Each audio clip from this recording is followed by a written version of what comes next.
आज Doubtnut app download करें। Doubtnut पर अपने सभी गणित, रसायन विज्ञान, भौतिक विज्ञान और जीव विज्ञान के डाउट्स का करो सफाया। बस प्रश्न की फोटो खींचो, एक ही प्रश्न को क्रॉप करो और तुरंत वीडियो सोल्यूशन पाओ। अभी डाउनलोड करें। हेलो दोस्तों, में सवाल दिया है कि सातत्य समीकरण या अविरतता का सिद्धांत जिसे बोलते हैं, इनमें प्रयुक्त संकेतों का अर्थ स्पष्ट करते हुए लिखिए तथा इसे स्थापित कीजिए। तो सबसे पहले हमें बताना है क्या होता है, ठीक है। इसकी परिभाषा क्या होती है? सातत्य समीकरण या अविरतता का सिद्धांत का परिभाषा होती है कि अगर कोई असंपीड्य द्रव, ठीक है, तथा अशान्य द्रव, असंपीड्य क्यों लेते हैं? असंपीड्य का मतलब इनकम्प्रेसिबल।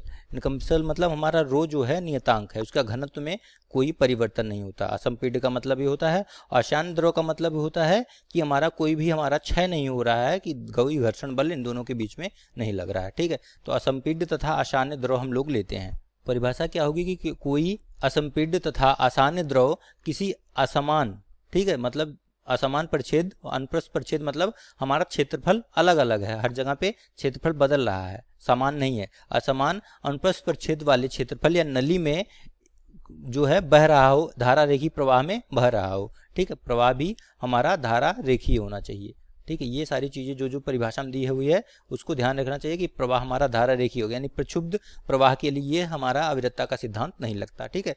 तो फिर से एक बार पढ़ते हैं कि कोई असंपीड्य द्रव तथा अशान्य द्रव किसी असमान अनुप्रस्थ परिच्छेद की नली में धारा रेखीय प्रवाह में बह रहा हो तो उसका क्षेत्रफल हर बिंदु पर, ठीक है, उसके प्रत्येक स्थान पर, चाहे यहाँ निकाले, यहाँ निकाले, यहाँ निकाले, कहीं पे भी उसके प्रत्येक स्थान पर क्षेत्रफल तथा उसके वेग का गुणनफल क्या होता है?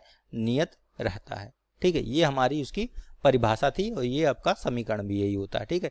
उसके हर स्थान पर, नली के हर बिंदु पर, किसी भी बिंदु पर, ठीक है, क्षेत्रफल वहां का पता हो आपको और वेग पता हो तो उन दोनों का गुणनफल क्या होता है? बराबर होता है। तो मान लिया हमने एक नली ले लिया, यहाँ पे मान लेते हैं हमारा इस जो x पोर्शन है इस पे क्षेत्रफल हमारा a1 है और यहाँ पे जहाँ बाहर निकल रहा है इस पे क्षेत्रफल हमारा a2 है। v1 से हमारा प्रवेश कर रहा है, v2 से बाहर निकल रहा, मैंने मान लिया, ठीक है। तो इसको सिद्ध करने के लिए मैंने मान लिया 1 सेकंड में ये कितनी दूरी तय कर रहा है। हम जानते हैं v बराबर, दूरी क्या होता है? s बराबर vt होता है।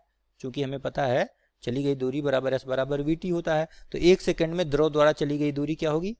1 सेकंड में द्रव द्वारा चली दूरी, द्रव द्वारा तय की गई दूरी, तय दूरी, ठीक है, ये बराबर कितना होगा? v1 के, क्योंकि टाइम 1 सेकंड है, v इंटू टी होता है।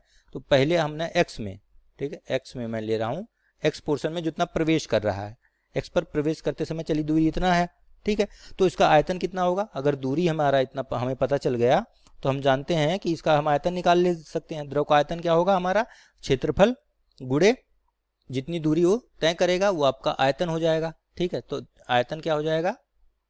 वहां पे द्रव का आयतन जितना 1 सेकंड में प्रवेश करने वाले द्रव का आयतन ये हो जाएगा a1 इंटू v1, दूरी जितनी तय की, ठीक है, क्षेत्रफल, और मान लिया इतनी दूरी तय की तो ये पूरा आपका आयतन हो जाएगा यहाँ से। तो आयतन और इसका हम जितना प्रवेश कर रहा है जल या द्रव उसका द्रव्यमान भी निकाल सकते हैं, ठीक है। तो 1 सेकंड में ये पूरा लिखना, 1 सेकंड में द्रव का आयतन, प्रवेश करने वाले द्रव का आयतन x में हम निकाल रहे हैं कि x वाले पोर्शन में, नली में जो है हमारा कितना द्रव प्रवेश कर रहा है, उसका द्रव्यमान क्या होगा? हमारा m बराबर हम जानते हैं घनत्व इंटू आयतन होता है, ठीक है। तो m बराबर हो जाएगा, आयतन हमारा निकाल चुका, घनत्व से गुणा कर देते हैं, a1 v1 हो जाएगा, रो a1 v1, क्योंकि एक ही द्रव है तो दोनों जगह रो आपका समान होगा। और मैंने पहले बताया था हम लोगों ने असंपीड्य यानी इनकम्प्रेसिबल फ्लूइड लिया था, ठीक है। तो द्रव हमारा का जो घनत्व, सॉरी हाँ घनत्व है वो उसका मान बदलेगा नहीं। हमने लिया था कि हमारा असंपीड्य है तो द्रव हमारा घनत्व जो है नियतांक रहेगा। तो यहाँ से फिर इसी प्रकार हम लोग क्या करेंगे?